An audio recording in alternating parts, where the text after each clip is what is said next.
Hi, it's Mark Bossert from Top Local Lead Generation. We're here with John Bula of Groundwork Athletics in Vancouver.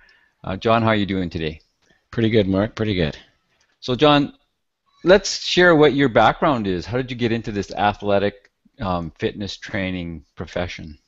Well, been a somewhat of an athlete myself my whole life, and I led me to study human kinetics out at UBC, and I had a great time in my undergrad, so I decided to pursue a master's degree and ended up being having a master's in exercise physiology. From there, just started my business with my longtime friend and business partner, and 15 years later, here I am. So, we're going to talk about weight training tips for cycling performance. And if I was still an avid cyclist, I used to be, why would I want to do any weight training and what are the benefits? Well, first of all, I just want to say that cycling is really close to my heart at the moment. I've been racing competitively for the past 3 years, and it's been a really neat experience for me to see the changes in my body because I used to play a lot of soccer and before that even football, and obviously those are different physiques than what's required for a cyclist. And I always hear from cyclists, why? I mean, a lot of them think they just should be riding more, and that's how they're going to get better. And I mean, while there is some truth to that, there's a huge benefit to having a bit of an off season and including some strength training for your cycling. Uh, I would say one of the main reasons is, well, there's probably three main reasons. First of all, cycling is a very linear thing. You're pedaling in the same direction. You're just moving in the same direction all the time. So your body was never really meant to just move unilaterally. It's supposed to go sideways, backwards, forwards, all different directions. So if the only thing you ever do is ride a bike, you're going to predispose yourself for injuries just doing other things in life. So strength training is one way to kind of balance things out. Also, there's plenty of research available to that indicates that doing proper strength training work improves your power and your strength and a whole bunch of different key factors in cycling. And probably I would think one of the biggest things that especially men don't realize, and it seems to be that middle-aged to even older men are getting into cycling like crazy right now, is after around 40 years old, your body tends to lose some of its muscle mass and it loses some of its strength, and fast twitch muscle fibers become weaker. So strength training is a definite way to combat that and essentially stay younger. So, wouldn't weight training make me gain too much muscle? Well, that's a huge concern for a lot of cyclists because unlike the rest of the population, cyclists are always kind of doing the opposite. Some people will exercise in order to lose weight, while a cyclist will avoid exercising because they think they're going to gain weight. So it's just it's different. But if strength training is done properly, you don't gain muscle mass. So me, for instance, when I'm doing my off-season strength work, it's not about bodybuilding. You have to get out of the mindset of the 8 to 12 repetition zone using only moderate weights.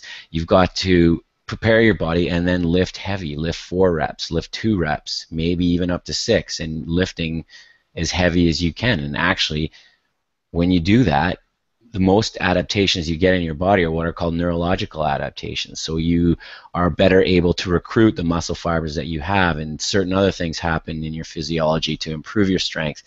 What doesn't happen is you don't get what's called hypertrophy, which is an increase in the size of the muscle. You get that from doing the lower weight, higher repetition type training. So it's basically comes from a lack of understanding of the human body, why cyclists would think that if you weight train, you're going to gain weight. So when should I include weight training in my yearly training plan? Well, if you think about the demands of cycling, and if you're getting serious about it, you could be riding 15 to 20 hours a week in the heavy volume part of your season. So really, when you want to add it, is in your off season. Everybody needs some downtime off the bike. It doesn't mean you're not riding at all. It just means the focus has changed. You're not racing. You're not doing long rides. Typically that's in the winter when the weather gets crappier. So it's a perfect time to hit the gym and train, but you have to train properly or it could be counterproductive to you. So, for me at this time of year, I'm working out twice a week, lifting weights and quite intensely, and I'll continue that for the next 12 weeks, and then it'll taper back as my mileage picks up in the winter and early spring, and I'll do sort of maintenance type workouts once a week, and then when racing season hits and I'm just completely focused on being at my best for the races I'm going to do, I don't do any weight training, and it just takes a backseat to the actual cycling. So what type of weight training would you recommend? Well, the biggest thing, obviously, is you're trying to strengthen your lower body. You have to take a look at cycling and say, okay, what are the needs? Well, you need a certain amount of upper body strength to secure yourself on the bike. Your shoulders and your triceps and your chest, they all need to be strong enough to be able to ride for the hours that you're going to ride. But you're not too concerned with lifting a lot of weights with your upper body. More about stability and keeping your shoulders healthy. If you do some exercise with your shoulders and especially your mid-back, it's just going to keep your shoulders healthier and reduce the risk of injury. But the main crux of your training is your legs, but you have to think of your legs in all the different ways they move. So you've got to be working on the back, like the glutes and the hamstrings, as well as the quadriceps and real, I guess, balanced approach to that. And so, I mean, I would say 90% of what I'm doing focuses on the legs. Awesome. So we've been talking with John Bula of Groundwork Athletics in Vancouver. If you need some training, these are the guys to go see. You can find out about them at their website, groundworkathletics.ca, or you can give them a call, 604-685-7576. Thanks, John. Thank you.